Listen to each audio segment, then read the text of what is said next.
So it's been a bit of a busy year for Yu-Gi-Oh! Of course, we had Mars Duel in January, we had Cross Duel in September, and finally, the sequel to Rush Duel Dawn of the Battle Royale in December 1st. It is here for Japan only, and it's really good. It's a lot better than the last game, and they've made the entire game, for some reason, free to play. Like 100% free to play. There's a paid version that gets you some cards early, you can play more ranked mode than in the free mode, but in the free version, you can just go and play free duels unlimitedly. So if you don't care about ranked and a ranked season and having some in-game rewards which are already, farmable very easily, then get the free version, play the game for free. It's a weird decision, right? That the whole game is free, but I think maybe it makes sense if they want to, hopefully, if they ever want to bring this outside Japan, then having it just be free to play is kind of the best option for being a different format. It's weird, but it's good. So let's dive into the game and see what we've kind of got going on. So first of all is the story mode. It goes through these it's Go Rush now, right? Yeah. The Go Rush story, and you could duel against people from the anime, which, it's fairly straightforward. It's kind of like the last game, right, where you would go in, you choose a deck you face against. There's no 3D cutscenes, right? There's none of the really bad looking awful models. It's just kind of like going back to the Tag Force vibes of being, a map, you explore, you duel them, you get your rewards. It's about 5 hours long. It's not the longest campaign in the world, but it's still fine for the price of free. Then let's go through the options, right? So first of all, you've got the duel quizzes back from the last game. They've been revamped, you've got more rewards, and after every duel, even in story mode, you get tickets, you get card rewards, and you get GP to buy packs. So overall, you're getting shit out a ton of stuff. This is going to be our card collection, so you can see all the cards in the game. There's over 1,000, which I think is like 3 to 4 times the base amount of the last game.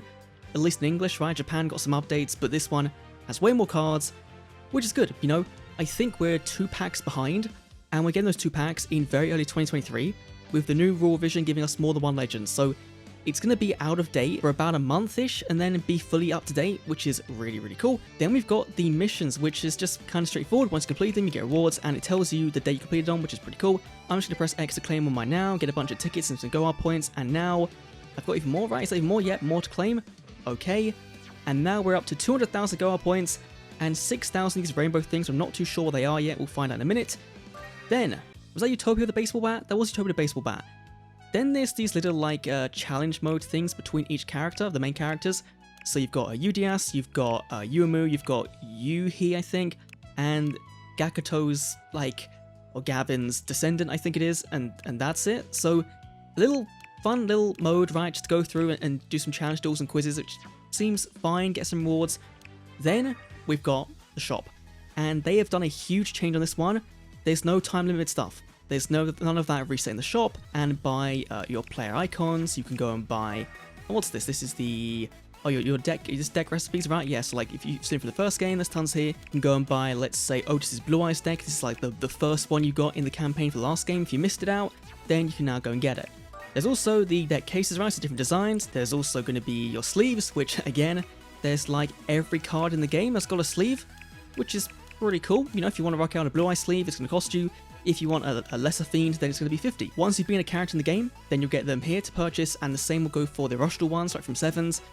At some point in the game, you get them, you unlock them, they've got the voice lines from the last game, so you don't really lose out on anything compared to the last game. It's all just a straight upgrade for free, If you want to play the campaign last one, go buy that one, but this one is entirely free. Then we've got the playmats, which again is the same as before, where you've got these stickers you put onto the backgrounds, and more will unlock throughout the campaign, so that's cool. But the big thing is the card packs, and this system is so much better than the last game because they've actually put all the promo cards right from the shop into their own packs. So you can go and see, we've got the cards like the Magician's Valkyria, the Twin Barrel Dragon, your Mirage Dragon, Heavy Storm is a legend, so there's a lot in here, right? 1,000 cards in the game, which doesn't seem like much, but for Rush Duel, it definitely is. And when you go buy a pack, you can go and buy it by go-up points, or buy these tickets, and it's the same as the last game, right? You've got your common ones, your uncommon ones, your rare ones, your double rare ones, and your ultra rare ones, right? So those will guarantee cards you get in each pack. But I'm going to go for this this Gold Rush pack because this does have the Alt-Art Dark Magician. So let's just see if we can pull anything good. I'm going to go and spend, let's just go for 20 packs, right? That should be enough, hopefully. We'll kind of see the pull rate. Literally nothing spent. And let's see. Now, was there a faster button? There was. Why? That skipped it. Okay. We got Red Eyes though, which is pretty cool. We got some, this is new. It's new foiling. I just skipped the entire stuff. Let's go again. Let's just go again. Let's just go and buy, I don't know, 50 packs of the Gold Rush pack. Why not? And you might think, okay, you're spending so much coins, isn't it a waste? No, because there's crafting and decrafting. They've literally put everything in here. So we go speed through. Beef Warrior as a glossy. That's pretty cool. Let's see anything else. Another Beef Warrior, not as a glossy this time. I'm just going to skip him again. Let's go, skip, and we have not pulled the Dark Magician. But we did get some rush rares, right? We've got a glossy Seven's Road, and we've got one part of our big maximum. We've got the Blue Eyes spell, which I haven't actually played with yet, so that's going to be pretty cool. And we've got Polymerization, because yeah, fusions are now in this game. So we can now play with the Magical High Dragons, Magical High Warriors, that kind of thing. But let's go and actually find a duel, right? You know, let's see who's playing online. Hopefully there's some people, because as I said, you can go in, there's different options, right? You've got your online play, your local play, and the one player switch duel, which you take turns back and forth playing. Now, here, you've got 5 options. This second one is ranked duels. You can only play it if your time zone is set to Japan, right? So when you switch, your region has to be set to Japan, which to me makes me think that we might get this game outside Japan at some point, right? At some point in the future, because why would you put a lock on this if you knew that people weren't going to be playing outside Japan, right? It doesn't make sense. But free duel, that does have your cards unlocked, and we're going to go in with UDS's structure deck, his default one, because it seems like the most consistent of the base decks compared to Yumu's, which is more powerful dragons, but there's a lot of weaker stuff to get you into those big dragons. It appears we have found someone. Ranked duels being up does mean that Japan might play that mode more, right? But I think that most people are going to be on the free version of the game, because the paid one you really only buy the physical for to get the free cards. So let's go for paper. He's got paper as well. Let's go for scissors and see can we snipe out the going. Do I want to go first or second with his deck? I think I want to go second, right? So his deck case did have the our Eudice's dragon on it. We've got this dragon though, which I think like summons back cards from the graveyard, so we want to play it in a bit of a late game. But let's see, setting 2 and summoning 2. I have no idea what that is. He's definitely playing with a non-starter deck. And he's probably set mountain face down, because that's kind of what you do in dragons. Is that a dragon? Would that be a dragon? So of course the game is much like the original Rush Duel game, right? You've got your stand normal summons, right? You can summon as many times as you want per turn. And in this game, you can actually like summon multiple cards at once. There's an option for it. You can speed up the animation, slow them down. But in PvP, it does what it did in the last game, where it will match the settings based on the plays in the game, right? So if one person has something turned off, then it'll be forced on because they want to keep the consistency timing, right? But there we go, our first animation of the duel, and it's kind of like Master Duel, right? They've taken some inspiration from it. It's not the really, really bad 3D cutscenes, it's now more 2D imagery. There's no animations, but I think that, you know, given how fast the game is, and given you're going to be seeing those animations multiple times, you don't really want all that flashy stuff. But let's go and attacking with our main boss, level 4. You say main boss, right, but 1600 is really good for a non-tribute in Rush Duel. It is so good, apart from like a legend, like there's legends with like 800 tab points, and that's kind of it. So let's attack him with our starry boy, and then we've got our another drag. Oh no, these are all galaxy types, right? Yeah, these are all the new type. So in Rush Duel, there's not just the stand types there is in the TCG. There's also galaxy type and like magical dragons and high dragons and high wizards. Like there's so much stuff going on in the format that it's baffling that Konami haven't done anything outside Japan really with this apart from the first game. And then they didn't bother to update it. If they do bring this game out, and I think they might because it is like free to play, I hope they don't do the same as they did with last game and limit it to only being played in the US version. Oh no, not this field spell. This was in the first game. This was used with like the worm deck, right, with the maximum. I think if I'm remembering this right, this was really annoying. I can't remember what it does, but okay, let's just see what our trap card does. I've not played this deck too much, but let's go. We triggered it.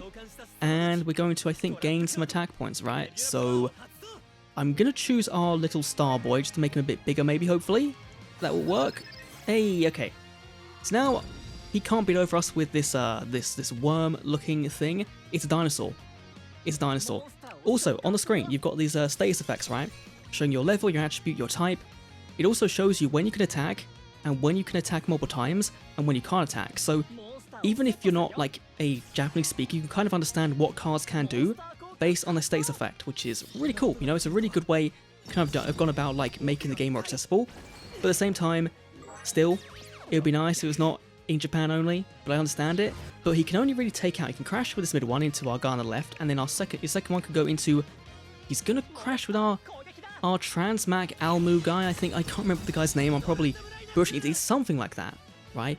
Or Rainak or something, it's something close to that. And I'm gonna get, destroyed in the comments for it. But are you going to crash as well with this or not? Because let's see, I'll draw 4 into... Oh, we've got the ace. Okay, so we can go into this. We've got our block attack. We've got this card, which I can't remember what it does, but let's find out. It might just be an attack point buff, or it might be... Oh, it's back row removal. Okay, so I think I'm going to go for the field spell and destroy that. Yeah, okay, reducing attack points. Very good. And then let's go for... Not for this guy. Yeah, I think this guy's more like a late game card. Let's just summon another copy of our Starfish thing, and then we'll go for our main kind of ace, summon you, tributing these two, and I can't remember the name of this card either, which is really annoying. But here's our animation, there we go, cut in, and then coming out to the field, looking kind of like Master Duel, but oh, what trap is this? Tribute 1 to make them unable to attack. Okay, like you can see on the screen, there's the no attack icon. That's very cool. Now, does that make it so that only the cards on the field can attack, or not? Because if I contribute over to summon out my guy, and this can actually attack, then that's going to be pretty big for next turn. So, let's see, another one with another cut-in. Very nice, let's see, can it attack? It can't attack. Okay, that's annoying. Let's just set this face down. Definitely this can't attack, right? That's definitely what that means, so just can't attack directly, maybe. It is 100% can't attack. Okay, fair enough. That was a decent play. Now in Rush Duel, all your cards are once per turn effects, right? They're soft once per turn, so if you've got multiple copies of a card, you can play the effect again, but there's no quick effect really, there's no multiple effects per turn, you've got a requirement, which is your cost, and then of course you've got your effect. It's so simple, but the format works, right? And it's just, I think if they don't bring this outside Japan, then they need to bring a mobile game out, which would feel weird, right? Because this game already is on mobile, being on Switch, and it's free to play. The card pool is 100% free. You can earn all your packs in-game by just playing it. All your cards can be crafted by just playing it. There is no real downside to just porting this to mobile. They might genuinely just port this to mobile, and that wouldn't be a bad shout. And if they do then release it in English, right, that would make sense. So please, Konami, if you want to do that, that'd be great. But seemingly all here we go. Fusion, not polarization, fusion. That's the name of the card. It's different because you got to use the cards on the field only. Here we go, in for a 2300 dragon. I have no idea what this does. Like one of my first games online was versus a Dragias fusion deck, and he summoned like 3 dragons in one turn with Poly. It was mental, and just like nuked my board. So let's see what this card does. We're going to be returning 1 back from the graveyard to the deck, then milling 2, milling 3, and doing anything with that, right? Let's see the graveyard. He's got a big, beefy drill boy. Okay. There's also a duel log, like last game, and like last game, it does kind of freeze the duel for a little bit, which is really annoying, and it's not very smooth to scroll, so you don't really need it though. Like, you don't really need it. The game already is like really good at communicating what is happening, but we're getting a level 100. You've got to be tributing off, right? You've got to be... Whoa. Okay, tributing off the fusion. That's interesting for the big drill boy. I imagine it's got a revive effect, right? Or a revive or a pop. Because why would you tribute the fusion for it? And there's a poly. Again, a second one in for a even bigger drill dragon thing. Okay. 3k attack, and we've not got our block attack anymore, so that's fun. You're gonna crash into, I'd imagine, my effect. Yep, okay, so I can't bring things back next turn and tribute over. But we're gonna have a very hard time in dealing with this, because I don't think we've got anything to beat over 3k. I hope this guy enjoys his free win. His free 1000 Gohar points, his free packs after the duel. Because like, I think you get 500 for losing, 100 for surrendering, and 1000 for a win. So it's not terrible, right? And that's like half a pack. But the main way you're going to be farming your credits is by playing the campaign and going through the duels there, and facing people in free duel in the campaign. and just like farming decks from there. So let's just see if there's anything that triggers once we have multiple bodies on board, right? So let's see. We've got our spell that can now be activated, which is big, but I'm not sure I want to do it yet. So let's go and summon into our level 7 with the giant hand. It's the only thing I know him by is that he's just got a giant hand that comes in the go, yeah, in the cutscene. And then let's summon into our third one here. And there's no way this is a board wipe, but it looks like they gain 300 attack points, but it might be for each one on the field. So this might let us clear stuff, actually. Let's see. Oh, no, wait. I need to send return 3, right? So 1, 2, 3, maybe? Return these 3. And then let's see what that does. 1, 2, 3.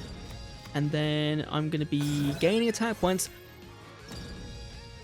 Oh my god, that's so close. That's so close. Damn it. Yeah, let's take out the big fusion for now. And this will only last till the end of the turn.